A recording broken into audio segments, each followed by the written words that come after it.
Nous allons voir un nouveau tutoriel sur EVP Gestion Commerciale Pro 2020 sur tout ce qui concerne l'ergonomie et la navigation.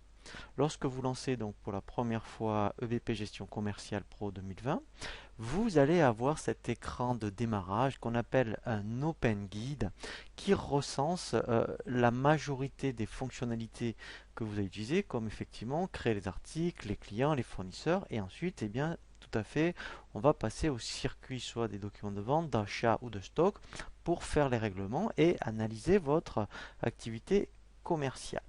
Mais après, effectivement, je vous invite à utiliser ici à gauche ce qu'on appelle un menu de navigation. Je vous conseille plutôt à passer sur ce menu ici de gauche, comme quand on ira voir par exemple les achats, les articles, plutôt que le menu horizontal ici, où en fait qui est classique on va dire dans tous les logiciels. Pourquoi? Parce que ici en fait quand on clique dans un des menus, alors déjà on a un open guide du menu qui recense les principales fonctionnalités du produit, mais surtout vous avez ceci. C'est ce qu'on appelle des tâches. Et vous verrez que lorsqu'on va avancer dans la formation, eh bien, de- très souvent d'ailleurs, je vais faire référence à des fonctions qui se trouvent ici et que vous ne trouverez pas du tout dans le menu horizontal.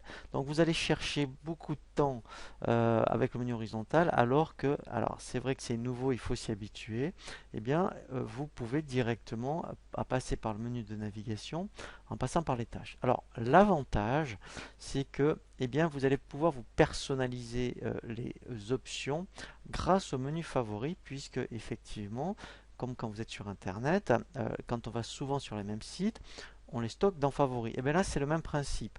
Si vous utilisez tout le temps ou à 90% les mêmes options, eh bien vous pouvez donc tout recenser dans le menu favori. Alors là, je prends vraiment un exemple. Vous faites systématiquement des demandes de prix fournisseurs. Eh bien, vous mettez dessus, vous faites bouton droit et après on fait ajouter aux favoris.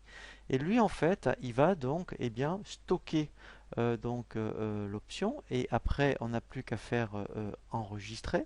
Voilà, pour après la stocker dans Favoris. Et ça, vous pouvez le faire pour toutes les options qui vous intéressent. Vous voyez, donc après, chaque fois vous créez des prospects, par exemple, eh bien, vous allez vous le rajouter. Voilà.